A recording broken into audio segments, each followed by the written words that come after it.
నమస్తే, welcome to Alpha's kitchen. ఈరోజు నేను చేసే వంట మామిడికాయ రోటి పచ్చడి అనమాట. కారంగా పుల్లగా సూపర్గా ఉంటుంది. లేట్ ఎందుకు, ఇంకా ఎలా తయారు చేయాలో చూద్దాం. ఎండుమిరపకాయలు తీసుకోవాలండి. నేను 100 గ్రామ్స్ తీసుకున్నా అండి ఎండుమిరపకాయలు. అవి శుభ్రంగా ఒలుసుకొని తీసుకోవాలి. గుంటూరు మిరపకాయలు తీసుకున్నానండి నేను. అవి అయితేనే కొంచెం కారంగా బాగుంటాయి అన్నమాట. ఇప్పుడు పొయ్యి పైన పెట్టుకొని ఆయిల్ వేసుకొని ఫ్రై చేసుకోవాలండి. గ్యాస్ మీద చేసుకునే మాట అయితే సిమ్లో పెట్టి ఫ్రై చేసుకోండి. పెద్ద మంట పెడితే తొందరగా మాడిపోతాయి మిరపకాయలు.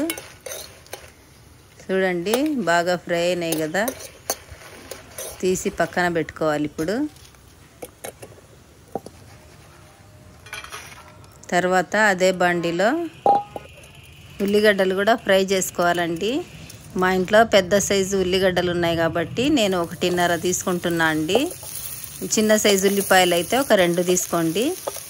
తీసుకొని బాగా పెద్ద ముక్కలుగా కట్ చేసుకొని వేసుకొని ఆయిల్ వేసి ఫ్రై చేసుకోవాలండి. ఎక్కువ ఫ్రై చేసుకోవాల్సిన అవసరం లేదండి, లైట్గా ఫ్రై చేసుకుంటే చాలు. ఇప్పుడు చూడండి, ఫ్రై అయిపోయినాయి కదా, పక్కకు తీసుకోవాలి. ఇలా చేసుకుంటే చాలండి. ఎక్కువ మాడిపోయినట్టుంటే పచ్చడి అంత టేస్ట్గా ఉండదు. తర్వాత మామిడికాయ తీసుకోవాలండి. ముక్కలుగా కట్ చేసుకొని వేసుకోవాలి. నేను ఈ సైజు మామిడికాయ తీసుకున్నా అండి. దానికి 4 టమాటాలు తీసుకున్నా. ఈ మామిడికాయ ముక్కలుగా కట్ చేసుకోవాలి. మామిడికాయ పుల్లగా ఉంటుందని టమాటాలు వేసకుండా ఉంటే అసలు టేస్ట్ ఉండదండి. టమాటా వేసుకోవాలి, వేసుకుంటే టేస్ట్ బాగుంటుంది అన్నమాట. ఈ సైజు ముక్కలు కట్ చేసుకొని లైట్గా ఆయిల్ వేసి వేయించుకోవాలండి. మామిడికాయ బాగా పుల్లగా ఉందండి. అదే బాడీలో వేసి కొంచెం ఆయిల్ వేసి లైట్గా ఫ్రై చేసుకోవాలి. మరి ఎక్కువగా ఫ్రై చేసుకుంటే ఉడికిపోయినట్టయి మెత్తగా అయిపోతుందండి మామిడికాయ. అందుకే లైట్గా ఫ్రై చేసుకోవాలి. చూడండి, అంత ఫ్రై అయితే చాలు, తీసుకోవాలి పక్కకి. తర్వాత టమాటా వేసి ఫ్రై చేసుకోవాలండి. టమాటా పెద్ద ముక్కలుగా కట్ చేసుకోవాలి. మీరు గ్యాస్ మీద చేసుకునే మట్టితే అన్నీ సిమ్లో పెట్టుకొని ఫ్రై చేసుకోండి. ఎందుకంటే మాడిపోతే పచ్చడి కలరే చేంజ్ అయిపోతుంది అన్నమాట. సిమ్లో పెట్టుకొని నిదానంగా ఫ్రై చేసుకుంటేనే మంచి కలర్ ఉంటుంది పచ్చడి, టేస్ట్ కూడా బాగుంటుంది. ఇప్పుడు ఆయిల్ వేసుకుంటున్నా నేను. కొంచెమే అండి, ఎక్కువ వేయాల్సిన అవసరం ఉండదు. వేసి బాగా మగ్గించుకోవాలి. చూడండి, బాగా మగ్గిపోయి ఫ్రై అయింది కదా, తీసి పక్కన పెట్టుకోవాలి. ఇప్పుడు తర్వాత అన్నీ రోట్లో వేసి దంచుకోవడమే అండి. చూడండి, అన్నీ వేయించి పక్కన పెట్టుకున్నాను కదా, అన్నీ చల్లారిపోయినాయండి. ఇప్పుడు రోట్లో వేసి దంచుకుంటున్నా. మీరు మిక్సీ పట్టుకునే మాట అయితే ఫస్ట్ ఎండుమిరపకాయలు వేసి మెత్తగా మిక్సీ పట్టుకున్న తర్వాత అన్నీ వేసి కచ్చపచ్చగా పట్టుకోవాలండి. టమాటా, ఉల్లిపాయ, వెల్లుల్లి, మామిడికాయ అన్నమాట. మెత్తగా ఉంటే అంత టేస్ట్ ఉండదు.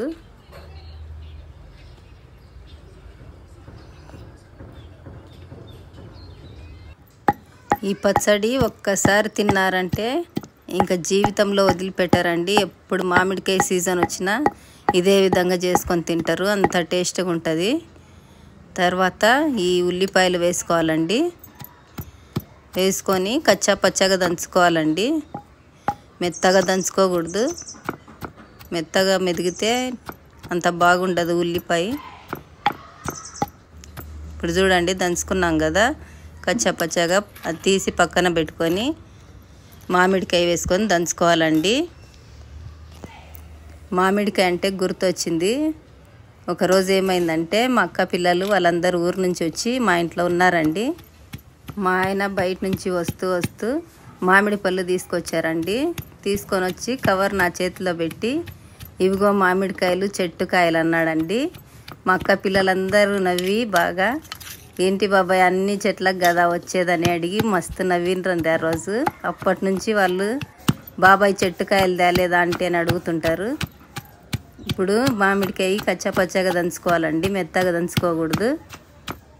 తింటుంటే మామిడికాయ తగులుతూ ఉండాలి, అప్పుడు చాలా బాగుంటుంది అన్నమాట. సూపర్ టేస్ట్గా ఉంటుంది మామిడికాయ.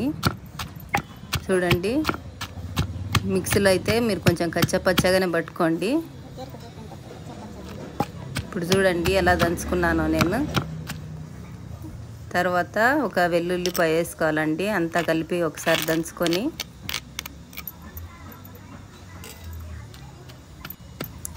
దంచుకోవడము కొంచెం ఆలస్యం అవుతుందని అండి, సూపర్ టేస్ట్గా ఉంటుంది రోట్లో దంచుకుంటే.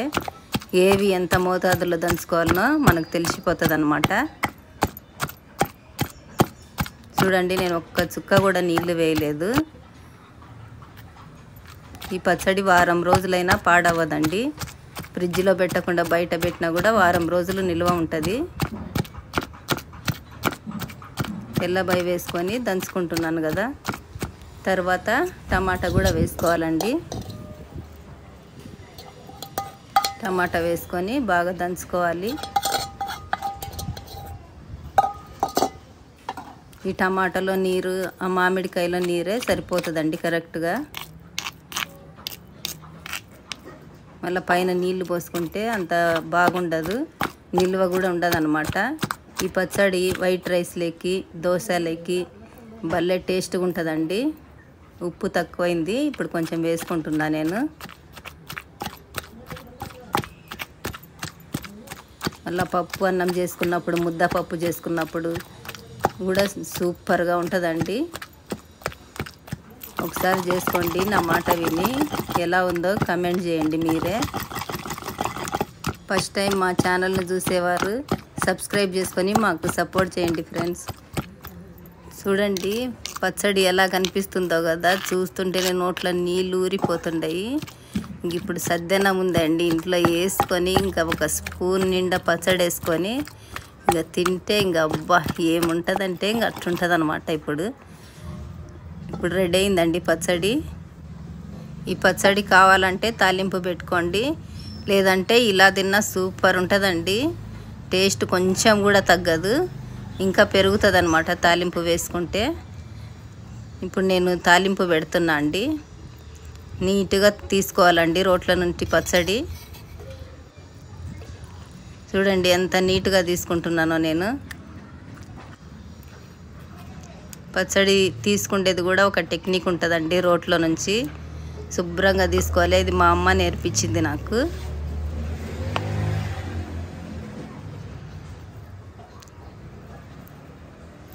ఇప్పుడు తాలింపుకు బాండీ పెట్టుకుంటున్నా. బాండీ పెట్టుకొని ఆయిల్ వేసుకోవాలండి, ఎక్కువేం అవసరం లేదు, ఆయిల్ కొంచెం వేసుకుంటే చాలు. తర్వాత 4 ఒట్టిమిరపకాయలు తీసుకున్నానండి నేను, అవి తుంచి వేసుకోవాలి. తర్వాత కచ్చపచ్చగా దంచుకున్న వెల్లుల్లిపాయ వేసుకోవాలండి ఒకటి. తర్వాత కొంచెం జీలకర్ర వేసుకోవాలండి, ఆవాలు వేయకూడదు, జీలకర్ర వేసుకుంటే చాలు. మీకు ఇష్టమైతే కొంచెం మెంతులు కూడా వేసుకోండి, నేనైతే వేయడం లేదు. తర్వాత కరివేపాకు ఒక 3 రెమ్మలు తీసుకొని వేసుకోవాలి. ఇవి బాగా ఫ్రై చేసుకోవాలండి. ఫ్రై చేసుకొని దాంట్లో పచ్చడి వేసుకోవాలి. వేసి ఎక్కువసేపు ఉంచుకోకూడదండి, పొయ్యి పైన కలిదిప్పిన తర్వాత అంతా తాలింపు అంతా పచ్చడికి పట్టేలా కలుపుకొని దించి పక్కన పెట్టుకోవాలండి. మళ్ళీ పచ్చడి ఉడికితే బాగుండదు, టేస్ట్ చేంజ్ అయిపోతుంది.